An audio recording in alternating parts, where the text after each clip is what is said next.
When I think about the death of my father, who lived 100 years, my sadness is there, of course, but it quickly gives way to a happiness, a gratitude even, for a life that was so unlikely to last so long.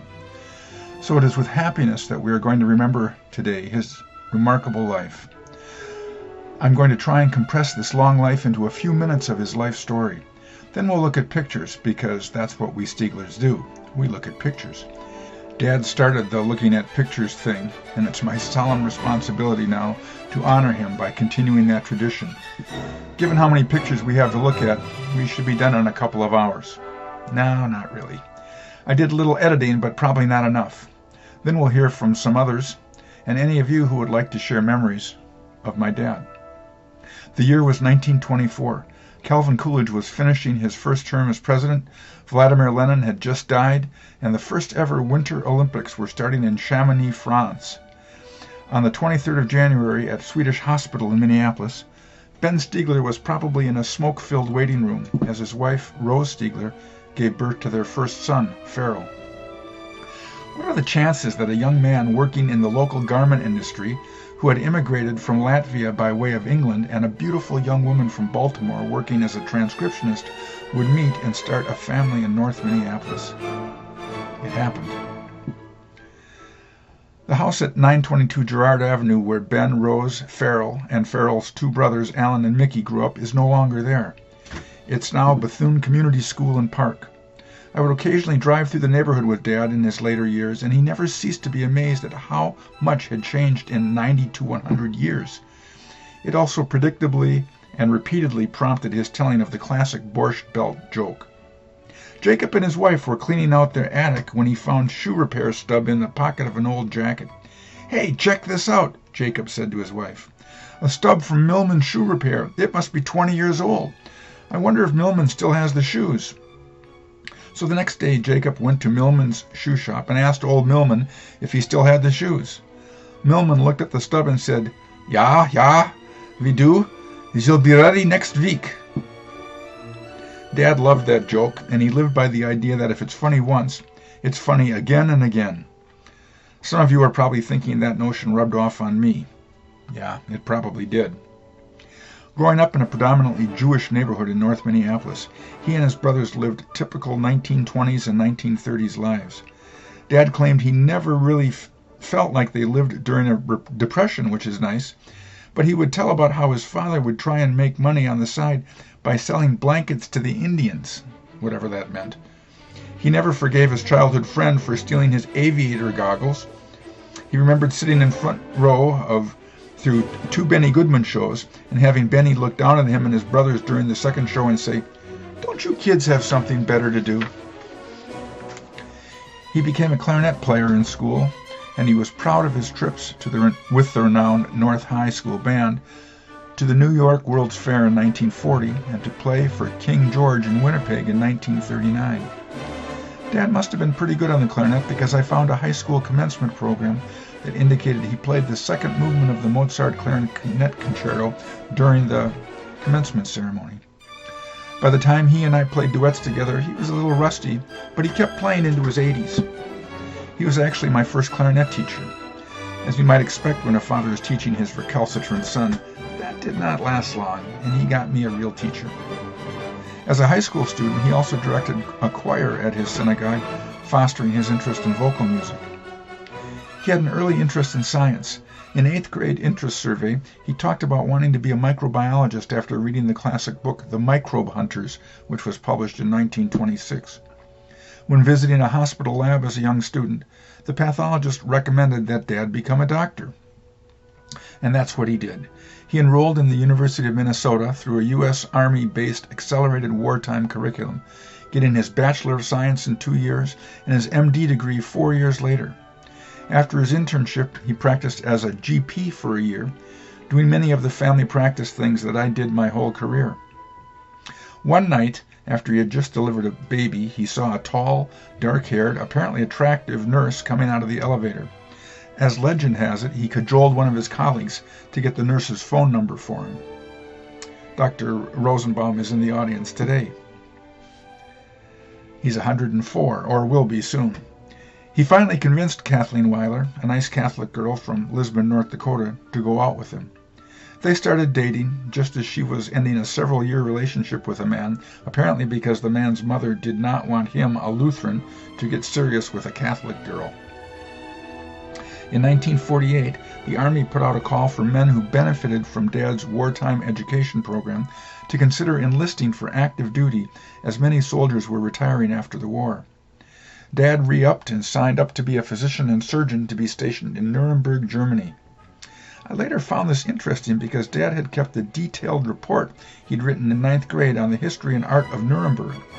He still had the report in his apartment here at Village Shores.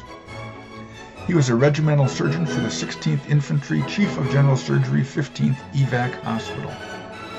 So off to Germany he went, which presented a challenge to the budding romance between Farrell and Katie. In March of 1949, on a transatlantic phone call, Dad proposed to Mom, and of course, she accepted. What are the chances that a big city, Jewish new doctor from Minneapolis would meet and marry a small-town shiksa, Catholic girl, from Lisbon, North Dakota? Well, it happened. Now, this was no small deal. The Jewish mother and father had to overcome the shock of their son marrying out of the faith. Correspondence between Dad and Mother Rose indicated that it was a very big deal, Rose commenting on how Dad hurt the family. And Kathleen had to convince her very Catholic mother that it was okay for her to marry a nice Jewish boy and fly to Germany to do it. What were these two young people thinking? It turns out that love was stronger than faith for these two. By all accounts, it didn't take long for both families to embrace their new in-laws. Mom and Dad were married in Fürth, Germany, in May of 1949 by the Burgermaster, the mayor, with their two witnesses, military colleagues of Dad. What are the chances that that marriage would last 69 years? Well, it happened. During the next 2 years, the intrepid newlyweds traveled all over post-war Europe. What an amazing life for these 25 and 26-year-olds. Bavaria, southern Germany, where they had their honeymoon, would be a place they would return to again and again.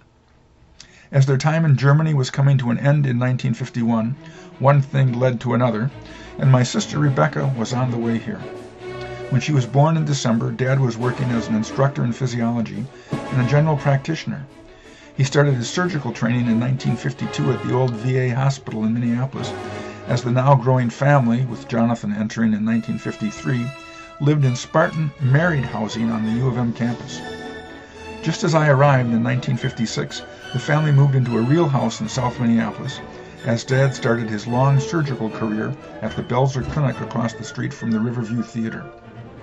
Mom maintained the busy household, now with 3 kids, 5 and under, while Dad worked pretty much 7 days a week. As the only general surgeon in a family medicine clinic, he would do all kinds of surgery, from general abdominal surgery to minor orthopedic surgery, plastic surgery, cancer surgery, and even obstetrics, doing C-sections for the family doctors in his group. I can tell you that it's not like that now. All these surgical procedures have been divvied into the various subspecialties. He taught many students at the medical school and dental school. He developed a lifelong friendship with an English family doctor and his wife, who came here in the 1970s to advance his training. Dr. Nicol continued to call Dad weekly from Birmingham, England, up until Dad's death. As a little boy, I would sometimes go to the hospital with Dad on Sundays when he would do rounds. He rounded 7 days a week on his own surgical patients. He was almost always on call for the surgical needs of his group. At first, when he'd do rounds, I'd play in the doctor's lounge. It had a TV that you could control remotely and a special reclining chair that would vibrate when you turned it on.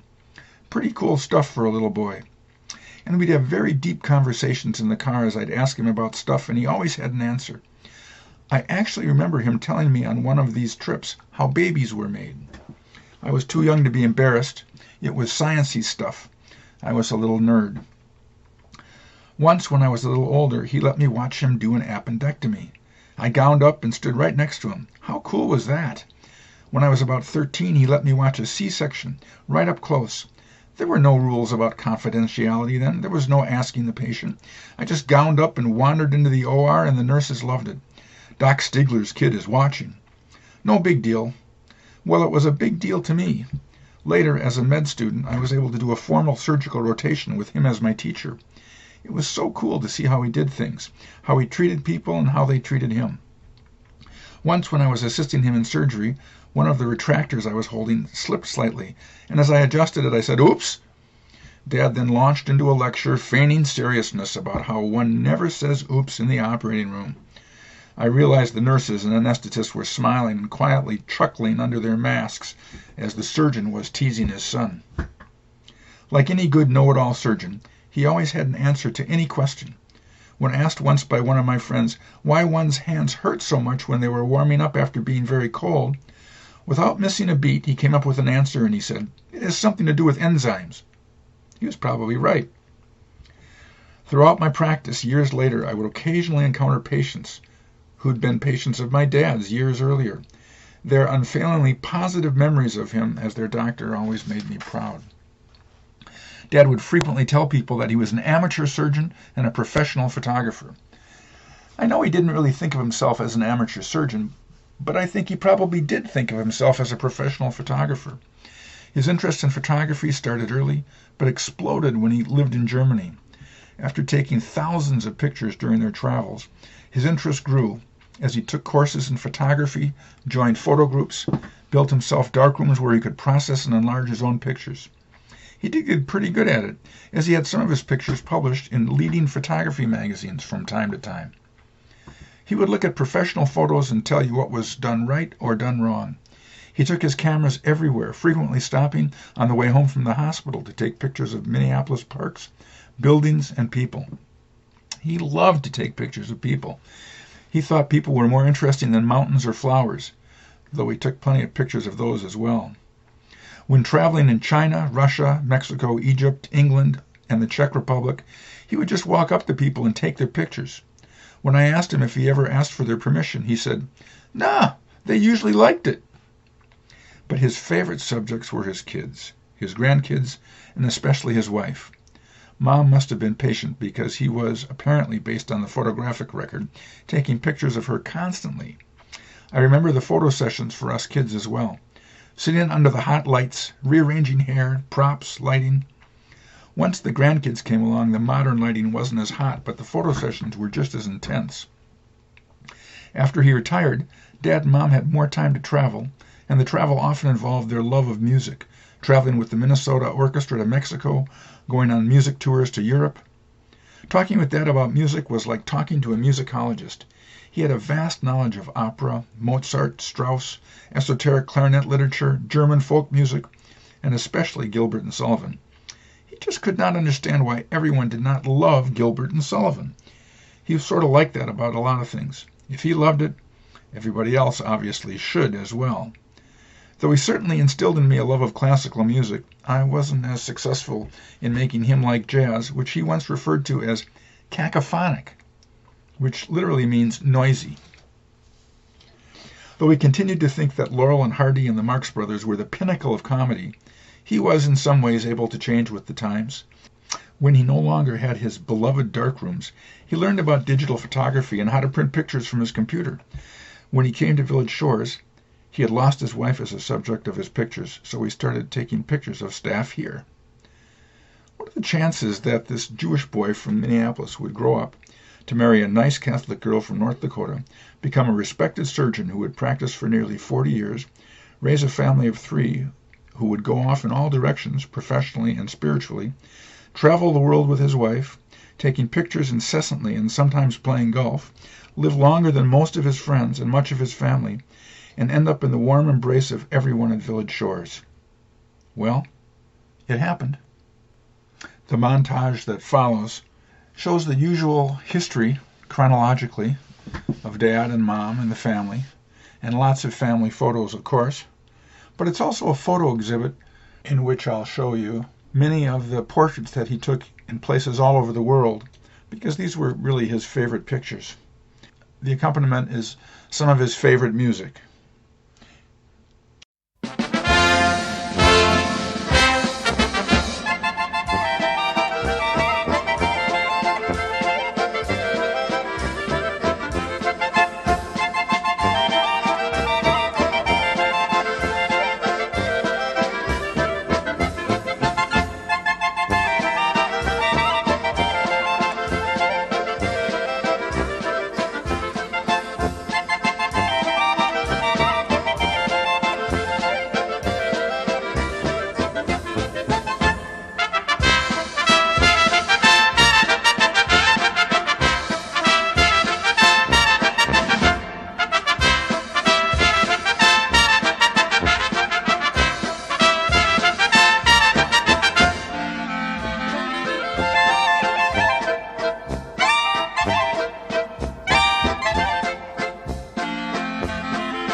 I am the very model of a modern major general. I've information, vegetable, animal, and mineral. I know the kings of England and decode the facts historical from Marathon to Waterloo in order categorical. I am very well acquainted too with matters mathematical. I understand equations both the simple and quadratical. About binomial theorem I am teeming with a lot of news. With many cheerful facts about the square of the hypotenuse.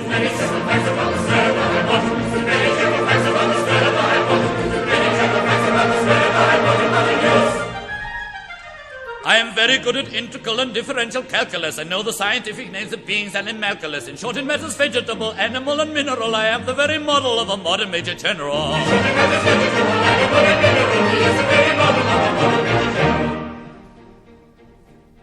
I know our mythic history, King Arthur's and Caradox. The answer hard acrostics have a pretty taste for paradox. In court in elegiacs, all the crimes of Heliogabalus. In conics, I can flow peculiarities parabolous. I can tell undoubted Raphaels from Derrida's and Symphonies. I know the croaking chorus from the frogs of Aristophanes, and I can hum a fugue of which I've heard the music's dinner for. Dinner for. Ha-ha! And whistle all the airs from that infernal nonsense pinafore. And whistle all the airs from that infernal nonsense pinafore. And whistle all the airs from that infernal nonsense pinafore. And whistle all the airs from that infernal nonsense pinafore. Then I can write a washing bill in Babylonic uniform and tell you every detail of Caractacus's uniform. In short, in matters vegetable, animal, and mineral, I am the very model of a modern major general. In short, in matters vegetable, animal, and mineral, he is the very model of a modern major general. In fact, when I know what is meant by mammalian and ravelin, when I can tell at sight a mouse a rifle from a javelin, when such affairs of sorties and surprises I'm more wary at, and when I know precisely what is meant by commissariat, when I have learned what progress has been made in modern gunnery, when I know more of tactics than a novice in a nunnery, in short, I have a smattering of elemental strategy. Strategy, I have it. You'll say I bet a major general had never strategy. You'll say I bet a major general had never strategy. You'll say I bet a major general had never strategy. You'll say I bet a major general had never strategy. For my military knowledge, though I am plucky and adventurous, has only been but down to the beginning of the century. But still in matters vegetable, animal, and mineral, I am the very model of a modern major general. Vegetable, animal, and mineral, he is the very model of a modern major general.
This is my cousin Paul. I'll let him introduce himself and his relationship.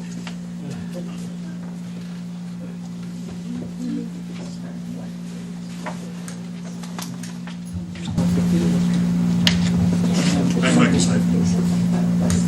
Hello, I'm Paul Stiegler. My dad was Alan, Farrell's brother, his next youngest brother. And Farrell was the last one to go. As you can probably figure out, about 100. Chances are that's pretty good. I have some musings here,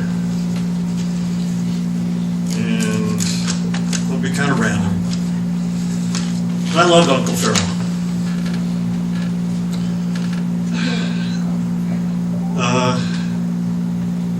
100 years. Wow. I know it's just a number. It's a huge number. 6 years, 1924, as Michael talked about, 6 years after World War I's finished, and 17 presidents later, he was still here. I did some research, and the most important thing I found out in 1924 is that the song Happy Birthday was written and composed and published. So he had 100 years of Happy Birthday sung to him, so I thought that was pretty cool.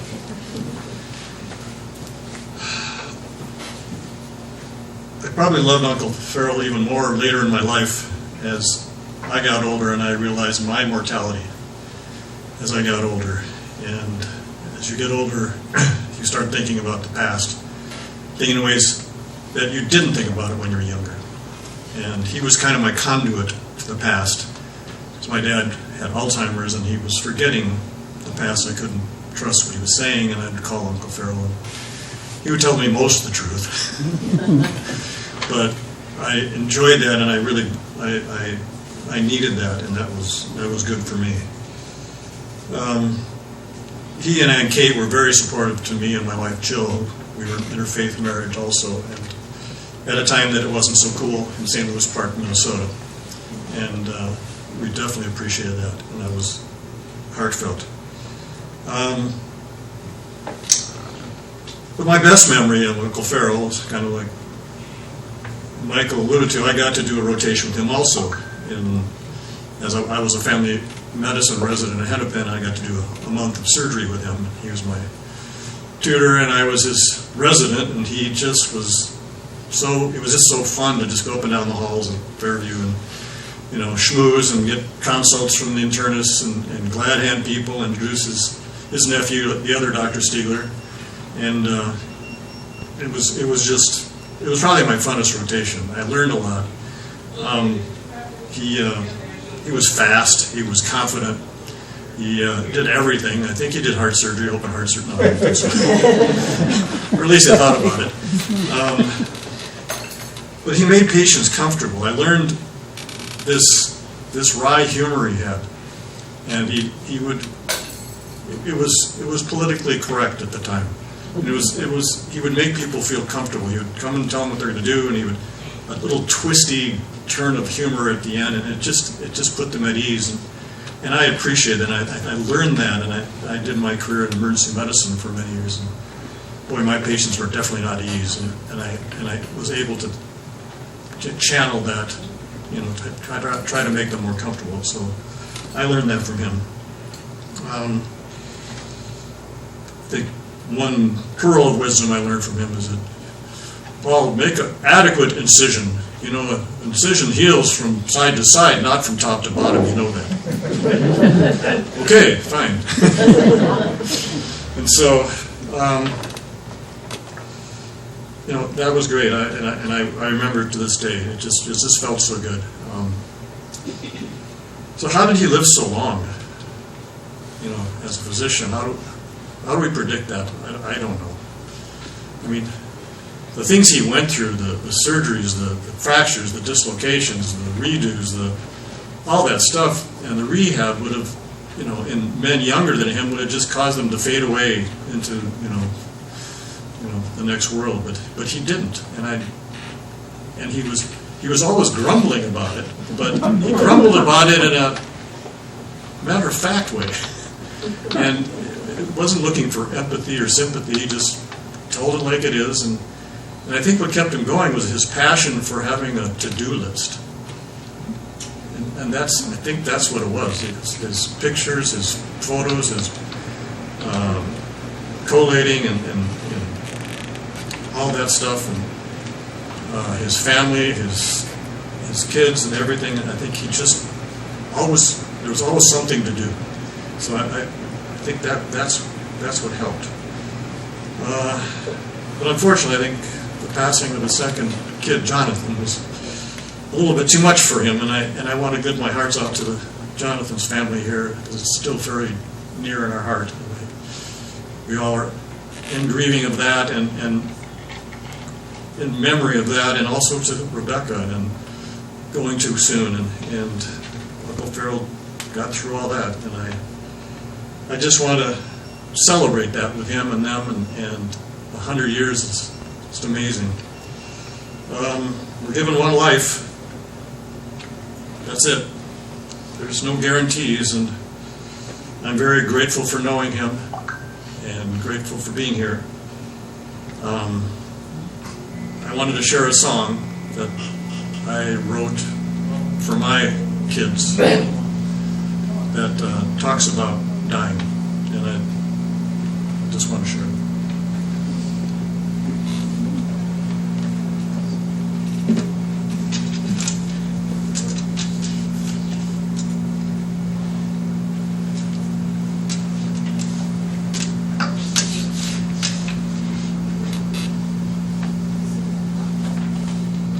I have to get my sport coat just right. I'm not used to wearing a sport coat.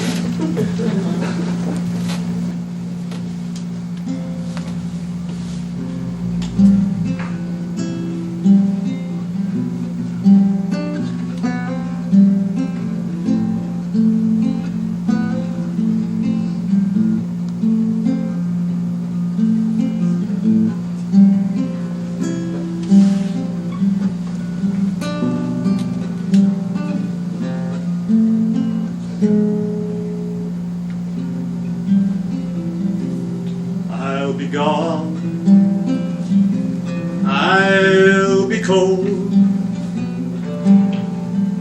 I'll be just fine when I'm too old. I'll be alright and see the light.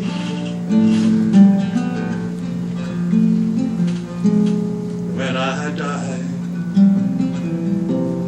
comes a time, don't know when, all of this has gotta end, but that's life. As day turns night, I'll be alright. When I die, so pray for me or sing a song. I won't mind, 'cause I'll be gone. Spread me around or bury me, or just set me out to sea. It's not for me, 'cause you're still here. I love you all and really care. You'll be alright and still see the light.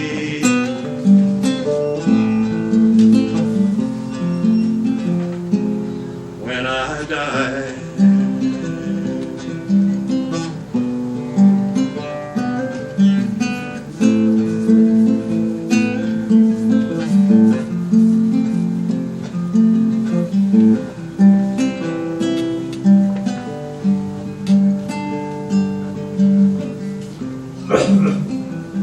I don't regret the life I had, born without a choice of good or bad. We get one life, we get one chance. We love, we dance, we try and try and try and try and try and try again, but in the end sun still shines.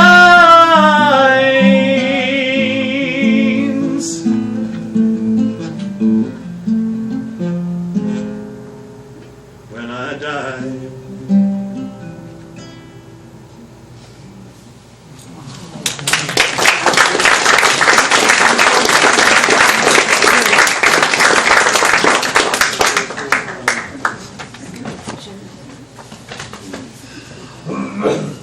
I have just a few words before we go chow.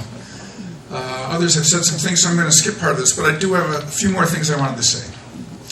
During his time here initially, he kept dislocating one of his hips. One time, when I arrived to find him on the floor after his hip went out, he was tired of popping into the ER to have them reduce the hip. This is the 6th time he'd had the problems. He's lying on the floor. He said to me, "Why don't you just pop it back in?" I was trained to do that, and I'd seen the ER docs do it 5 times now. So I got down on the floor next to him, started to pull and twist in just the right direction and pop it back in, though this time without the advantage of anesthesia that the ER docs used. What are the chances that this retired surgeon would dislocate his hip 5 times, and on the 6th time would have a physician's son who could successfully reduce the dislocation right on the kitchen floor, thus avoiding yet another trip to the hospital? Well, it didn't happen. As I tugged and twisted, Dad said, "You know, that's starting to hurt quite a little bit." I said, "Shut up, you baby," and I twisted a little bit more, but I couldn't get it back. So we ended up in the emergency room again. He soldiered on, as you know, and his hip stopped dislocating just when we thought we'd have to do something. He came to appreciate the wonderful caregivers.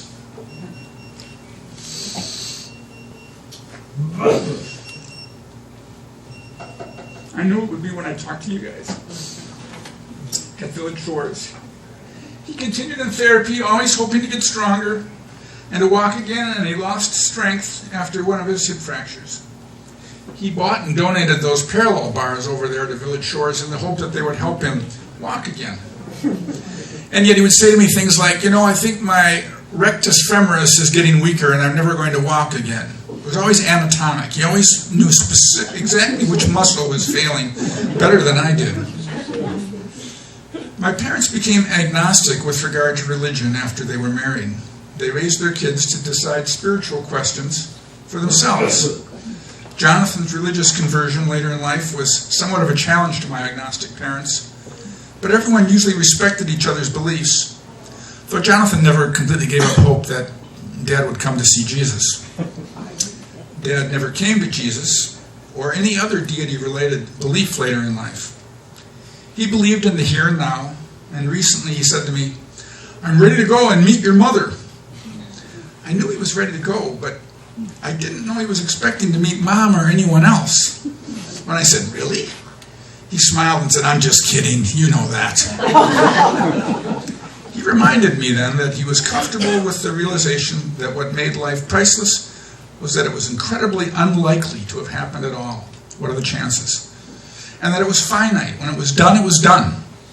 It was enough that he had done his best, hopefully helped people, and would leave behind those good memories, not expecting to encounter anyone or anything after his death. To Dad, it was as Mark Twain had once said, "I do not fear death. I'd been dead for billions and billions of years before I was born, and had not suffered the slightest inconvenience from it." So appropriate to Dad's beliefs, I won't end with a prayer, but with a quote from Albert Einstein. From the standpoint of daily life, however, there's one thing we do know that we share here for the sake of each other. Above all, for those upon whose smile and well-being our own happiness depends, and also for the countless unknown souls whose fate we are connected by a bond of sympathy. Many times a day I realize how much my own outer and inner life is built upon the labors of my fellow men, both living and dead, and how earnestly I must exert myself in order to give in return as much as I have received. I think Dad exerted himself to give as much as he received. What are the chances that Dad would start in 1924, live through the Depression, World War II, have a 69-year love affair with a woman of another faith, raise 3 children, practiced surgery for more than 3 decades, take enough pictures to keep Kodak afloat for years, survive a worldwide pandemic, and live to be 100 years old. Well, it happened. A life well lived. Thank you all so much for coming, especially Dr. Kuntz and his wife, one of Dad's partners, and Dr. Rosenbaum. I can't believe you guys are here. Dad's accountant's here. Thank you all. It's great to see you, and the staff of Village Shores, of course. Thank you. We have food. Thank you.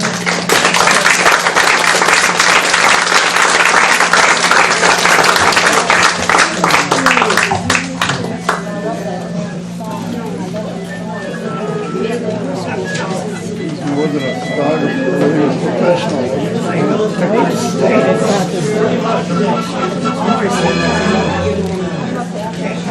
Like the whole movie.